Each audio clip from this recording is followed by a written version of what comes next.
Revival Disability India is a collective led and driven by queer disabled folks. It started as a resistance of disabled bodies intertwined with feminist care. We are rooted in creating a disabled culture and believe that one can walk, wheel, limp, or hop into the revolution. With storytelling as our methodology, we aspire to build a social movement that honors community and access justice. Our community led projects involve illustrative toolkits, knowledge products, narratives, evidence based research, with Cryptime at the center of the universe. A lot of us have started our work out of the sheer isolation of our rooms, of crippled bones, of strife, and lifelong grief, of restlessness and being continually told that your disabled body is wrong. That is just wrong and not supposed to exist in this world. So we make a pact with the able bodied world, a pact to somehow be better, do better, because our disabled ways are thought to be lacking and not enough. At Revival Disability India, we insist on the values of disabled pyar, love. How do we hold ourselves together while holding our communities together as well? How do we deal with pain, hurt, failure, competitiveness, and loneliness within our community? In our effort to escape an able bodied world, we often think that the answer lies within the disability community. But does the movement make space for every kind of disabled activist? So, what is being disabled really about? Being disabled is also about acknowledging grief. Disability is definitely not all joy and laughter and peace. In fact, far from it. It's about not being able to reach the bathroom in time because your crippled bones don't succeed in carrying your body every time to fulfill the most basic of needs. It's about the shame and terror that comes with a speech disability. It's about blaming yourself for involuntary movements like drooling and tripping and limping because we've been taught that we should be embarrassed and ashamed about our movements. But disability pride and disability joy is when your disabled friends pick you up when you fall and then they laugh at you and include you in the conversation despite you not being able to pronounce words and begin with the letter D. Sometimes it's self destructive, it's ugly, it's self loathing. It's about murderous rage against the violence your body faces every day. It's about questioning your morality and your belief system. So, when I think of intersectional feminism, I think of a giant sofa that accommodates everyone. Some of us are painting on the sofa, some of us are watching our favorite show, some of us are sitting by ourselves with our headphones on, some of us are chattering happily and laughing while our crutches rest beside us. I write a lot of journalistic pieces, a lot of experiential pieces, and narrative pieces. Most of my writings are informed by the lived experiences of people who go through social inequalities. I write a lot about Dalitality, Dalitness, queerness, sexual and reproductive health rights, gender-based violence. For me, I think writing has become a tool of activism.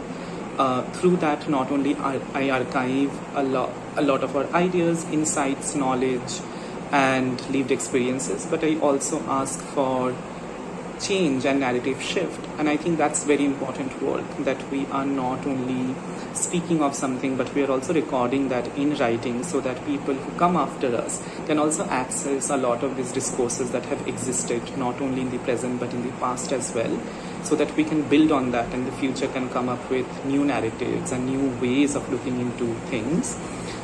Being in the activism space has been extremely affirming, and I particularly am a huge advocate of asking for accountability from each other, because though we belong or we are working within activism spaces, and most of us are oppressed, but we are also oppressors. So when we are hurt, the understanding that we are also capable of causing hurt to other people sort of positions us in a better space where we can offer care to each other when also demanding care from other people.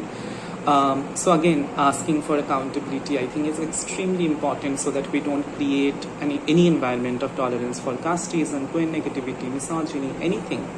For me, I think this is also very intimate, because we only ask for accountability within certain spaces, because we also have the expectations that each of us can do better.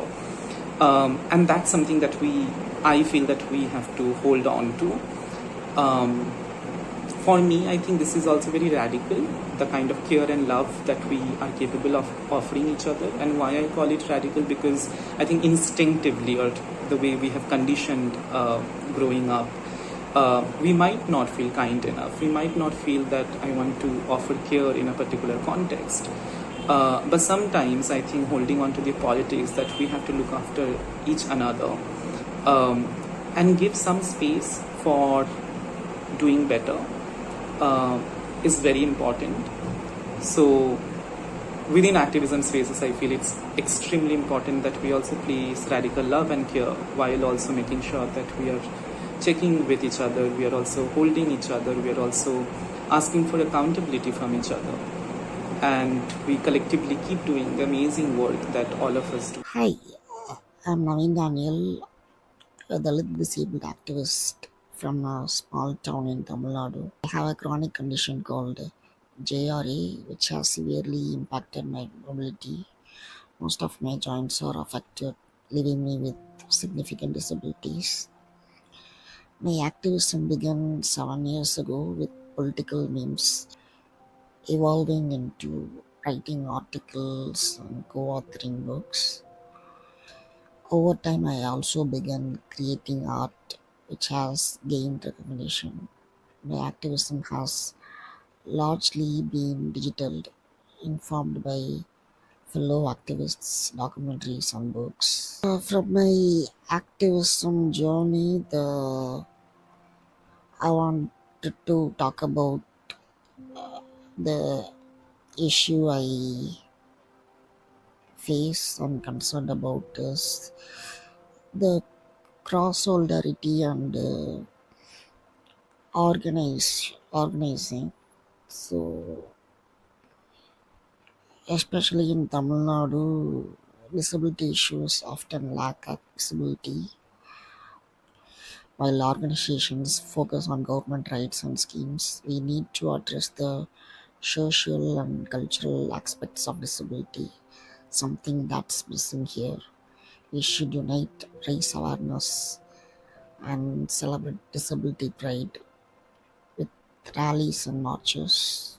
I know there are many disabled activists and small organizations around India. I think we should unite all of them and make big movements, raise awareness. We can also celebrate Disability Pride Month.